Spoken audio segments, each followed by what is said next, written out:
샬롬입니다. 여러분, 월요일 날 아침에 골로새서와 함께 시작할 수 있는 은혜를 주신 주님께 감사합시다. 오늘 함께 나눌 말씀은 골로새서 2장 9절부터 15절까지 말씀입니다. 2장 9절부터 15절까지 말씀, 우리 같이 말씀 봉독하십시다. 그 안에는 신성의 모든 충만이 육체로 거하시고 너희도 그 안에서 충만하여 졌으니 그는 모든 통치자와 권세의 머리시라. 또 그 안에서 너희가 손으로 하지 아니한 할례를 받았으니 곧 육의 몸을 벗는 것이요 그리스도의 할례니라. 너희가 세례로 그리스도와 함께 장사되고 또 죽은 자들 가운데서 그를 일으키신 하나님의 역사를 믿음으로 말미암아 그 안에서 함께 일으키심을 받았느니라. 또 범죄와 육체의 무할례로 죽었던 너희를 하나님이 그와 함께 살리시고 우리의 모든 죄를 사하시고 우리를 거스르고 불리하게 하는 법조문으로선 정서를 지우시고 제하여 버리사 십자가에 못 박으시고 통치자들과 권세들을 무력화하여 드러내어 구경거리로 삼으시고 십자가로 그들을 이기셨느니라. 아멘. 오늘 말씀의 제목은 그리스도와 함께하는 자가 누리는 복, 그리스도와 함께하는 자가 누리는 복을 제목으로 가지고 함께 나눕니다. 오늘 말씀의 9절은 앞에서 우리가 함께 나누었던 그리스도가 누구신가라고 하는 말씀들과 연결되어집니다. 우리는 골로새서 1장 9절부터 시작해서 교회의 머리 되시는 예수 그리스도가 누구신가라고 하는 것을 바울로부터 들을 수가 있었습니다. 만물은 그에게서부터 비롯되었다. 하나님의 그 모든 창조의 능력들이 그리스도 예수 안에 함께 있었다라고 하는 것을 우리가 볼 수 있었습니다. 그래서 오늘 그런 말씀들과 함께 연결되어지면서 9절에 그 안에는 신성의 모든 충만이 육체로 거하시고 라고 기록합니다. 여러분, 이것이 왜 중요하게 여겨졌겠습니까?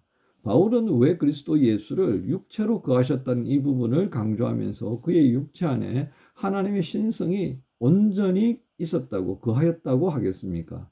이것은 초대교회 때 예수님께서 오셨음을 몸으로 오신 예수라고 인정하지 않는 그런 세력들이 있었다는 겁니다. 소위 말하는 신학적인 용어로 따지면 가현설이라고 하는 겁니다. 가현설. 어떤 특정한 사람 속에 예수의 영이 임하였다가 십자가에 달려 죽을 때에 그 몸에서 빠져나갔다는 겁니다. 이게 가현, 소위 말하는 가짜입니다. 가짜. 하나님은 영으로 존재하시는 분이지 비천한 사람의 몸으로 결코 임하시지 않는다는 논리를 형성했습니다.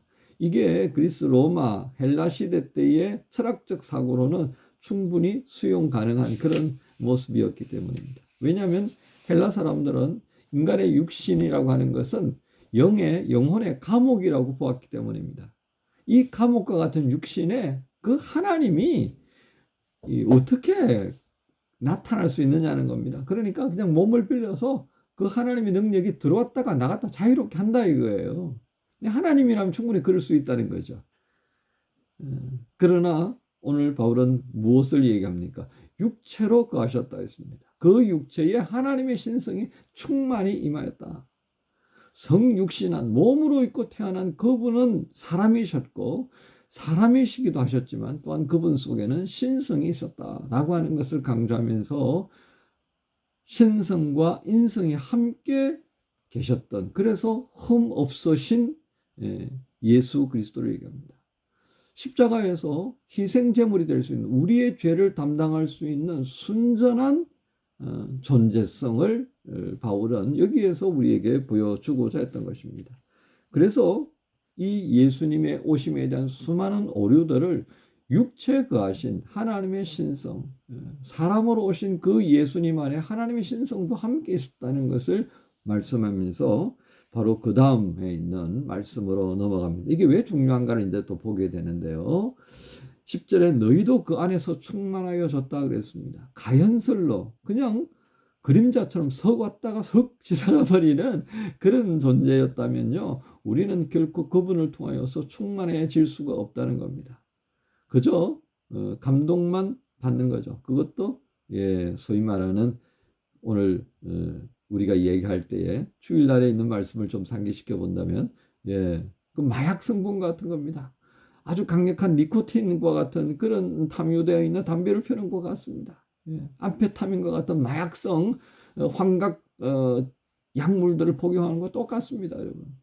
그런데 사람으로 오신 그 예수님은 우리와 함께 살면서 우리와 같은 고민을 이해하셨고, 그리고 몸으로 살면서 우리에게 제시하셨던 겁니다. 사람이 되셨던 하나님. 그래서 그분이 하셨던 모든 것은 우리의 삶에 연결이 되는 거죠. 왜? 그분이 우리와 똑같은 사람이셨고, 그분 속에 있는 하나님의 신성이 우리에게 임하여지면서 우리도 충만할 수 있다라고 하는 은혜를 증거해 주셨기 때문입니다. 그러면서 그 대표적인 경우가, 예수 그리스도가 없던 유대인들은 그 몸의 할례로 만족해버렸다는 겁니다. 하지만 그 몸의 할례는 어떻습니까? 시간이 가고 그 몸이 사라지면 가치 없어지는 겁니다. 그러나 그리스도의 신성에 충만하신 사람으로 오신 예수 그리스도 안에서 우리는 어떤 할례를 받습니까? 몸이 아니라 마음이라는 것을 말씀합니다. 그래서 11절에 또 그 안에서 너희가 손으로 하지 아니한 할례를 받았으니 곧 육의 몸을 벗는 것이요 그리스도의 할례니라. 육의 몸을 벗는 것, 이건 다르게 표현하면요, 육신 곧 본능을 추종하는 그 육신이 아닙니다. 육신을 벗는다는 말은 이 본능을 쫓아가던 이 삶의 자리에서 비켜라는 겁니다. 그렇다면 결국 어떤 삶이겠습니까? 영으로 인도함을 받는 겁니다. 성령의 인도함을 받는. 그래서 이 마음이 어둠으로 인하여서 잠자고 있다가 이제 그 몸의 할례가 아닌 마음의 할례를 받음으로 인해서 그 마음이 비로소 눈이 열려버린 겁니다. 우리가 살 이야기하는 영안이 열려버린 거예요. 그래서 어떻게 되어져 가는 겁니까? 하나님의 신성을 바라보게 되어지고요. 그 신성을 나도 누리게 되는 그 믿음의 자리에 서는 것이 가능하게 되어졌다는 겁니다. 아니, 보는데 거기에 반하지 않을 수가 누가 있겠습니까? 그죠? 아니, 금은 보화가 있는데 너는 안 돼라고 해버리면 거기에 가까이 가지도 못하고 취하지도 못하지만, 그것을 취할 수 있도록 길을 열어주시고 바리케이트를 다 치워졌는데 아니 그걸 취하지 않는 건 진짜 바보다, 그죠? 바로 이것입니다. 할례는요, 그 보화, 지혜와 지식의 보화가 되시는 그 예수 그리스도를 만나고 그분과 사귀고 그분과 함께 거하는 이 놀라운 은혜의 자리, 신성으로 충만케 되어지는 그 믿음의 자리로 나아갈 수 있도록 주신 할례가 바로 이 마음의 할례였다고 하는 것입니다.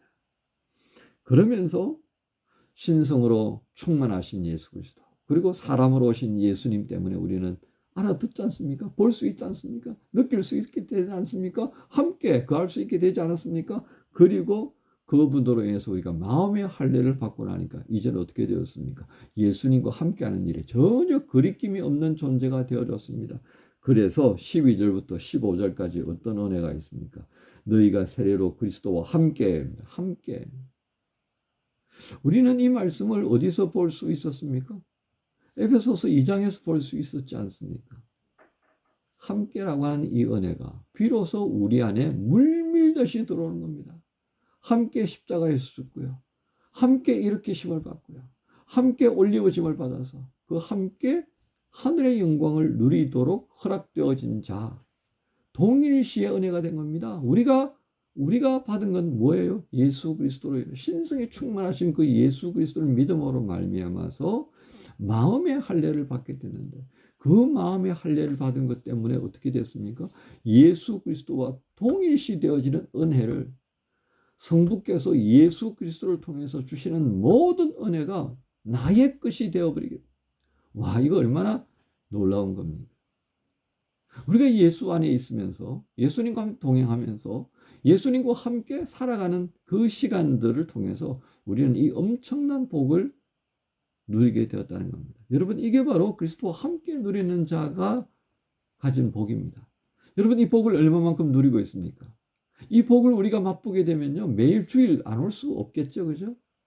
이 복을 누리지 못하니까, 이 복은 나하고 상관없다고 생각되니까 이 복을 누리려고 수고하는 것보다는 지금 하고 있는 것에 대한 수고가 더 좋은 결과를 가져올 것처럼 여겨지니까 예수님은 조금 미루어 두어도 괜찮을 것 같으니까 우리는 주의를 대단히 소홀히 여기게 될 수밖에 없겠습니다. 여러분, 우리가 살아가는 날 동안 예수 그리스도로 인하여 누리는 복을 다시 한번 발견할 수 있길 바랍니다. 이 복을 제대로 발견하고요. 이 복을 제대로 누리지 못하면요. 우리가 예수님 아무리 입에 올려놔둬요. 그것은 그림의 떡입니다. 그림의 떡. 저는 요즘요. 날씨가 쌀쌀해지니까 뭐가 생각나는지 아십니까? 붕어빵, 호떡, 오뎅 이런 게 생각나요. 먹을 수는 있죠. 프랑크푸르트나 아시아마트 가면 붕어빵은 어렵습니다. 그죠? 호떡 집에서 만들어 먹으면 가능해요. 근데 그냥 먹는 거죠. 오뎅도 먹을 수 있어요. 하지만 그 한국의 그 길거리의 포장마차에서 먹자골목에서 먹는 호떡과 붕어빵과 오뎅에 어떻게 비교하겠습니까? 그렇지 않습니까? 여러분, 주님과 함께 있으면서 누리는 복이 이와 같은 겁니다. 비슷한 걸 먹을 수는 있어요. 그런데 정말 한국에서 그 먹자골목에 있는 포장마차에서 먹는 오뎅, 붕어빵, 호떡 비교가 안 되지 않습니까? 비교가 안 되는 걸 우리 스스로 위로한다고 이것저것 주워 먹으면 배는 부릅니다. 하지만 그 아쉬움은 언제나 남아있기 마련입니다. 여러분, 주님과 함께 있음으로 인해서 누리는 이 진짜 복을 여러분 맛봐야 하지 않겠습니까? 이거 제대로 맛보지도 못하고 우리가 예수 믿는다고 말한다면 좀 예수님 뵙기에 좀 죄송하지 않을까 싶습니다. 바울은 오늘 우리에게 이처럼 진짜 누리는 복, 그리스도 예수와 함께 비록 몸으로 오셨지만 신성으로 충만하셨던 그분이 우리 마음에 할례를 허락하셨고 그것 때문에 우리는 그리스도와 함께 동일시 되어지는 은혜를 누리고 살 수 있게 허락하셨습니다. 이 복을 오늘 좀 누려봐야 되지 않겠습니까? 그 복을 발견하는 자가 누립니다. 이 월요일 아드벤트 세 번째 주간을 지나는 동안에 이 복을 여러분 발견하고 누리는 기쁨을 가졌으면 참 좋겠습니다. 그런 기쁨을 누릴 여러분 모두를 우리 주님 예수님의 이름으로 축복합니다. 하나님 감사합니다. 골로새서의 말씀을 통해서 주님과 함께 누릴 수 있는 복의 엄청난 것을 다시 한번 말씀해 주셨습니다. 감사합니다. 예수 안에서 보화와 그 참으로 세상의 어떤 것과도 바꿀 수 없는 그 하늘의 은혜가 있음을 우리가 잊어버리지 않게 해 주시옵소서. 이 부활을 발견할 수 있도록 아드벤트 기간을 주신 주님 앞에 감사하며 이 복을 발견하고 온전히 누리며 주님과 함께하는 기쁨을 이 땅의 모든 사람들에게 증거할 수 있는 성도가 되기 원합니다. 인도해 주옵소서. 예수님의 이름으로 기도합니다. 아멘.